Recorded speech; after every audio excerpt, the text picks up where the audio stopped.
हरे कृष्णा। मेरी आवाज आ रही है सबको? तो आज जैसे कि आप सब लोग जानते हो,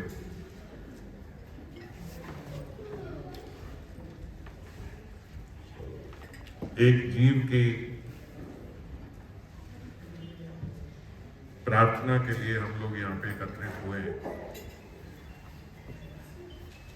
वो जीव जो इस देह में श्री कमल कुमार जी के नाम से जाने जाते थे। हम लोग अक्सर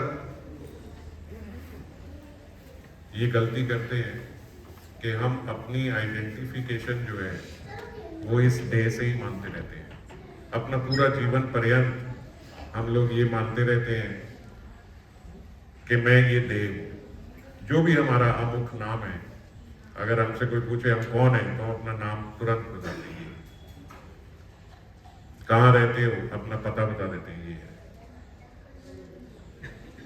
और अपने जीवन में कितनी बार हमने कितने लोगों की मृत्यु देखी और हमने ये देखा कि जो ये आइडेंटिफिकेशन हम मानते थे कि ये है, वो आइडेंटिफिकेशन उनकी समाप्त हो गई। इसका मतलब ये जो हमारी आइडेंटिफिकेशन है ये टेम्पररी है। एक बार रामायण में जब हनुमान जी सीता माता को लेने, उनकी खबर लेने गए थे, तो उनको रावण के कक्ष में पेश किया गया बांध के। आप सब जानते हो रामायण में। और जब वहां लेके जाया गया तो रावण ने हनुमान जी से पूछा कि तुम हो कौन? तुम कोई साधारण वानर नहीं लगते, क्योंकि इतना उत्पात मचा देने वाला। और उसी समय उन्होंने एक थप्पड़ मार के रावण के पुत्र की हत्या भी कर दी थी, सिर्फ एक थप्पड़ में। तो रावण ने पूछा तुम हो कौन? अब जब उनसे पूछा हनुमान जी से तुम हो कौन, तो हनुमान जी असमंजस में पड़ गए। मैं क्या बोलूं, मैं कौन हूं? मैं बोलूं मैं अंजनी पुत्र हूं, तो ये तो मेरी असली आइडेंटिफिकेशन नहीं है। ये तो केवल कुछ समय इस देह में हूं तब तक है। मैं बोलूं मैं वानर हूं, वो भी इस देह की है। मैं बोलूं मैं पवन पुत्र हूं, वो भी इस देह से है। तो थोड़ा विचार करके हनुमान जी ने बोला दासो हम कौशलेंद्र से, मैं भगवान श्री राम का दास हूं। ये एक ऐसी आइडेंटिफिकेशन है जो मेरी रहेगी, चाहे मेरा ये देह खत्म हो जाए तब भी रहेगी। हम लोग अपने आप को ये मानते हैं कि मैं ये हूं, मैं ये हूं। और सबसे हैरानी की बात यह है कि हम इतने निश्चिंत बने हुए हैं, जैसे हमें लगता है कि हम यहां रहने वाले ही हैं। देखो हमारे जीवन में जो इस प्रकार का सम्मेलन हुआ है, जो हो रहा है, जो अभी जिस समय हम जिसके लिए यहाँ बैठे हैं, ये हमें लगता है कि हम तो किसी और के लिए प्रार्थना करने के लिए यहाँ आए, और यंत्रवत औपचारिकता फॉर्मेलिटी में हम सब यहाँ आके थोड़ी देर के लिए एकत्रित हो जाते हैं। 1 घंटे का समय है, चलो चलते हैं वहां पे, 1 घंटा आज वहां जाना है। और इतना मशीन की तरह आते हैं कि ये नहीं सोचते कि ये उनके लिए नहीं, ये मेरे लिए है। जो जीव चला गया वो तो चला गया, पर मेरे लिए ये अलार्म है। ये हर ऐसी क्रिया एक मेरे लिए अलार्म है, जो मुझे संकेत देती है कि मेरा भी समय पूरा होना है। पर बहुत हैरानी की बात है, माया का ऐसा जाल है, जादूगर की ऐसी जादूगरी है कि हम लोग इतनी क्रियाओं में जाते हैं, लेकिन कभी ये नहीं सोचते कि मेरी भी होनी है। मेरे पास कितना थोड़ा सा समय रह गया। चाहे व्यक्ति 20 साल का हो, 15 साल का हो, 50 साल का हो या 60 साल का हो, यहाँ हर उम्र के लोग हैं। सब अपने अपने हृदय में देख ले, हम सब सोचते हैं अभी मेरा तो बहुत टाइम है, अभी तो मैं बिल्कुल ठीक हूं। और जो ठीक नहीं है वो भी सोचता है मैं दवाइयों से और डॉक्टरों से अभी तो हो जाएगा ठीक है। तो ये कोई ऐसा थोड़ी है, अभी कहीं जाने वाला थोड़ी है।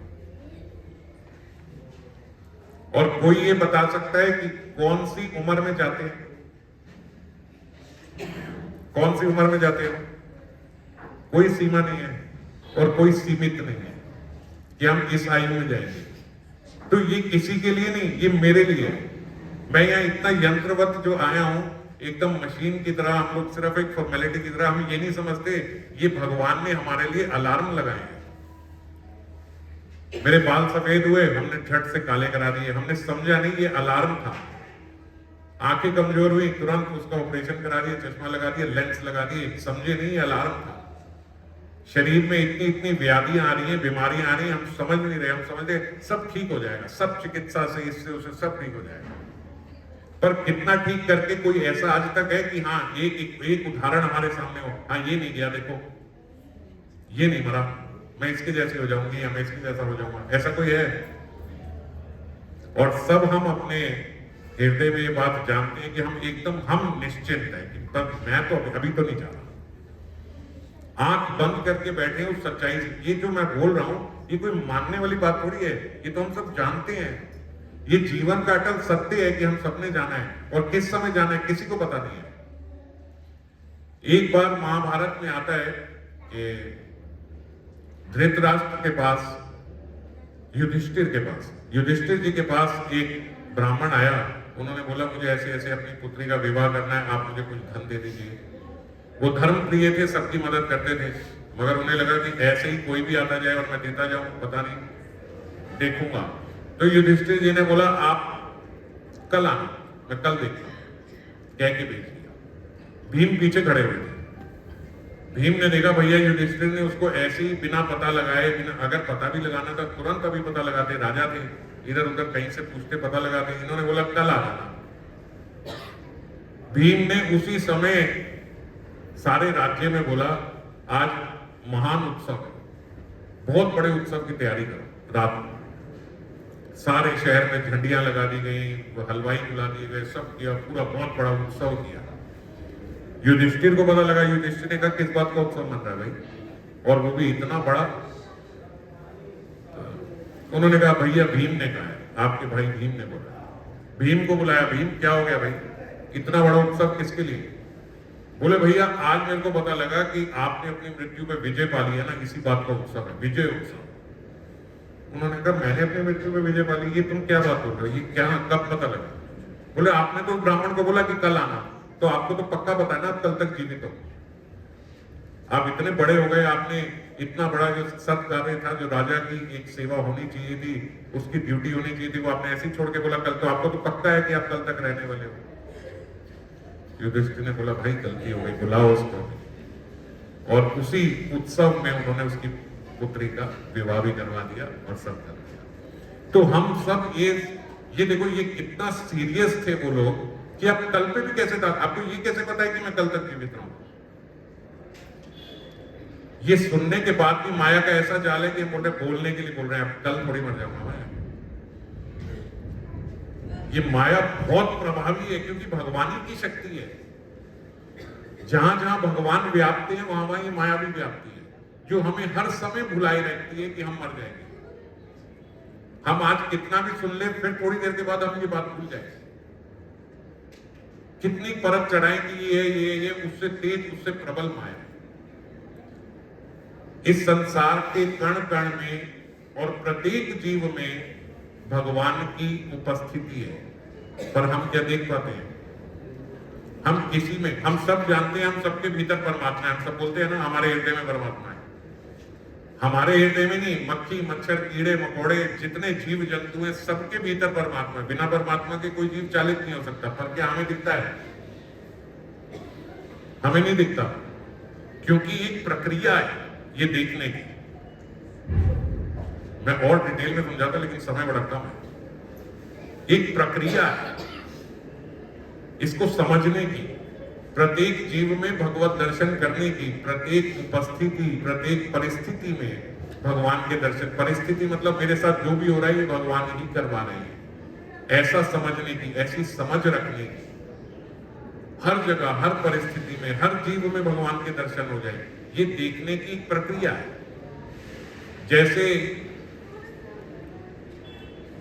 जो घी है वो दूध से बनता है, मगर हम आपको दें कि ये लो ये पूड़ियां तल के ले आओ, तो वो दूध में नहीं तली जाएगी, वो घी में तली जाएगी। पर घी निकला किससे? दूध से ही ना। एक प्रक्रिया है, एक प्रोसेस है कि दूध से जब घी निकल जाता है तो उस पे पूरी तल सकते हैं, फिर उसका प्रभाव भी अलग हो जाता है।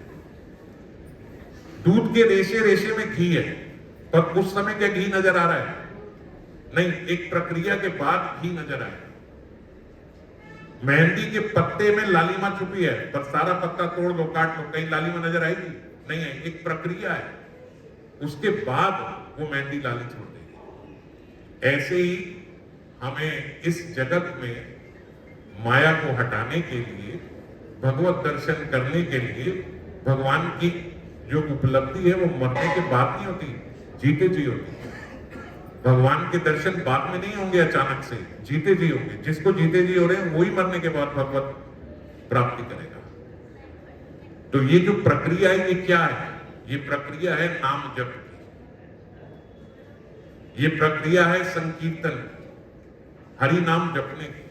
जब हम हरि नाम, कोई ऐसा धर्म नहीं है जिसमें हरि नाम ना करते, कोई, चाहे आप जो मर्जी धर्म ले लो, उस धर्म में हरि नाम जपने की प्रक्रिया, विधि, विधान, सारे धर्मों में बोला गया है कि हरि नाम करना। तो हरि नाम एक ऐसी प्रक्रिया है जिसको करके हम लोग इस माया से जीते जा सकते हैं, इस माया को जीत सकते हैं, और प्रत्येक जीव में और प्रत्येक परिस्थिति में और सब जगह भगवान के दर्शन कर सकते हैं। भगवान तो हैं, जैसे दूध में घी है, ऐसे प्रत्येक जीव में, पूरे संसार में भगवान तो व्याप रहे हैं, पर हम कैसे देखें? वो प्रक्रिया है नाम जप की। जब नाम जप से हृदय का मंथन होता है तब हमें भगवत प्राप्ति होती है। अगर हमें मृत्यु का भय है या होए, तो मृत्यु से विजय पाने का भी केवल एक उपाय है। इसका मतलब ये नहीं है कि मृत्यु होगी नहीं, इसका मतलब ये है कि जब ये देह छूटेगा तो ये आत्मा परमात्मा के पास पहुंचे, नहीं तो 84 लाख योनियों में, फिर इसके बाद गधा, कुत्ता, सुअर, माया। इस माया से जीव निकलना क्यों नहीं चाहता? हो सकता है थोड़ी देर के बाद आप बोलो आपको कुछ ज्यादा डर लग रहा है, आप इतना डरा रहे हो, हमें तो ऐसे कोई भय नहीं लग रहा। ये भी माया है। इस जगत में हमें भय ना, क्योंकि माया से निकलना तो तब जाएंगे ना जब हमें यहाँ पे घृणा होगी, पर हमें किसी चीज से घृणा ही नहीं होती। माया का एक लक्षण है, वो सब में प्रियता बना देता है। हमें मल से घृणा होती है, पर सुअर से पूछो जो नाली में लौट रहा है, उसकी मल से ही प्रियता हो गई, अब उसे मल अच्छा लग रहा है। और जैसे हम उस मल में लौटते हुए सुअर से घृणा करते हैं, ऐसे ही देवी देवता हमें देख के घृणा करते हैं। ठीक, कितना गंदा शरीर है। इस शरीर में शास्त्रों में बताया, और वास्तव में भी जो है, हर शरीर के 9 छिद्र हैं, और 9 के 9 छिद्रों से मल निकलता है। शरीर का कोई ऐसा छिद्र बताओ जहां से मल ना निकलता हो? हर जगह से मल निकल रहा है। ऐसा गंदा बदबूदार देह है हमारा, पर हमारी प्रियता बनी है कि नहीं बनी है? तो जैसे हम सुअर को बोलते हैं कि ये नाली में लौट रहे हैं, कितना गंदा जीव है, ऐसे ही देवता हमें देख के बोलते हैं, छी कितने गंदे जीव है, कैसे लोट पोट रहे हैं मल में। अंदर मली मल भरा हुआ, ऊपर भगवान ने पैकेजिंग अच्छी कर दी है। नाक से, आंख से, मुंह से, हर जगह से, मल द्वार, मूत्र द्वार, सब जगह से, पूरे रोम रोम से पसीना गंदा बदबूदार निकलता है कि नहीं? जितने छिद्र हैं सब जगह से मल मूत्र ही निकलेगा। लेकिन तब भी हमारी प्रियता बनी हुई है, अपने देह से भी और अपने प्रिय के देह से भी। तो ये जो हमारी प्रियता बनी हुई है, ये माया का लक्षण है। आज इस देह से बनी हुई है, कल जब सुअर और कुत्ते बन के लौटेंगे नाली में, तो उससे भी प्रियता बनाए रखेगी। यही माया का लक्षण है। जहां जितनी मर्जी गंदे स्थान में रहो, वो वहां प्रियता बना देगा। इसीलिए तो जीव निकलना नहीं चाहता। बोले आप बोले जा रहे हो, क्या दिक्कत है? कोई दिक्कत थोड़ी है, बहुत दिक्कत है। जब हम हरि नाम लेंगे तब समझ में आएगा हम कहां पड़े हुए हैं और कहां पहुंच सकते थे। अजन्मा हूं तब भी बार बार जन्म लेना पड़ रहा है। भगवान का अंश हूं तब भी अपने आप को पता नहीं इस शरीर से, इस गंदे देह से अपनी आइडेंटिफिकेशन करे बैठा हूं। ये समस्या है। और जब हम नाम जप करते हैं, हमारे शरीर का मंथन होता है, ये माया की परत हमारे मन से उतरती है, तब हमें समझ में आता है मैं कहां फंसा हुआ था। जब उससे कोई बाहर निकलेगा तब तो देखेगा मैं कहां गंदा फंसा हुआ था। इसीलिए नाम जपना, नाम करना ये हमारे लिए अति अनिवार्य है, इसी से हमें समझ में आएगी।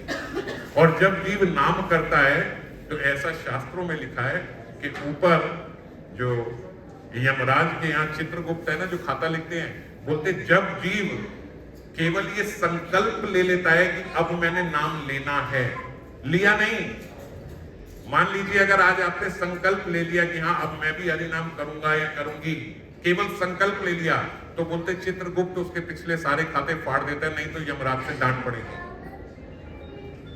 इस जीव ने नाम लेने का संकल्प ले लिया, अब इसके पिछले कोई कर्म नहीं रहे। होता क्या है, जो ये भी शास्त्रों की एक बड़ी कथा है, लेकिन मैं अभी छोटे में बता रहा हूं, समय नहीं है। जो जीव नाम लेता है वो नर्क में कभी नहीं जाता। जो भगवत नाम लेता है, जो भगवत नाम जपता है, वो नर्क में नहीं जाता। उसका हिसाब किताब जो है वो केवल यही होगा। और जो नाम जप नहीं कर रहा है वो नरकों में भी जाता है, नरकों की यातना भी भोगता है, और फिर उसने जो जिसके साथ किया है उसके कर्म यहां भी भोगता है, डबल भोगना पड़ता है, एक बार नर्क में और एक बार यहां पे। पर जो नाम लेता है वो नर्क नहीं जाता। ऐसा श्रीमद् भागवतम में भी अजामिल के कथा में आता है। श्रीमद् भागवतम में यमराज ने बोला है जो हरि नाम ले रहा हो उसके पास जाने की जरूरत नहीं है, यमदूत को इंस्ट्रक्शंस दी गई हैं, जो नाम लेता हो उसके पास मत जाना। जहां जिसने तुलसी का स्पर्श किए रखा हो, इसीलिए कंठी माला पहनने का विधान है, जहां तुलसी का स्पर्श होता हो वहां मत जाना, वो हमारा अधिकारी नहीं है। यमराज ने बता रखा है यमदूतों को, वो हमारे ज्यूरिसडिक्शन में नहीं आता हरि नाम लेने वाला। तो हरि नाम लेने से ही हम ये जो 84 लाख योनि और जो नर्क के यातनाएं हैं उनसे बच सकते, धीरे धीरे धीरे धीरे धीरे। ऐसे तो कई सारी पश्चाताप की विधियां भी शास्त्रों में बताई गई हैं, पर उन पश्चाताप की विधियों से पाप तो खत्म हो जाते हैं कहीं कहीं, मगर पाप करने की प्रवृत्ति खत्म नहीं होती। आप दोबारा पाप करोगे, आप गंगा स्नान करो, हो सकता है आपके पिछले सारे पाप खत्म हो जाए, पर आगे पाप करने की प्रवृत्ति खत्म हुई है क्या किसी की? वो नहीं हुई, वो केवल हरि नाम से। तो आज अभी मैं यहीं समाप्त करूंगा क्योंकि समय भी हो गया। हम लोग एक संकल्प जरूर लें कि हम अपने जीवन में नाम करेंगे, और ज्यादा से ज्यादा मन को ठीक रखने के लिए हम लोग अपना जो हम खाना खाते हैं उसको भी शुद्ध करेंगे। आहार शुद्धि भी होनी चाहिए और साथ साथ नाम जप भी होना चाहिए। तब हम जो हम फंसे पड़े हैं हम यहाँ से निकल पाएंगे, और ये अलार्म जो हमें भगवान दे रहे हैं हम इसको समझ के अपने जीवन को सफल बना पाएंगे। जय।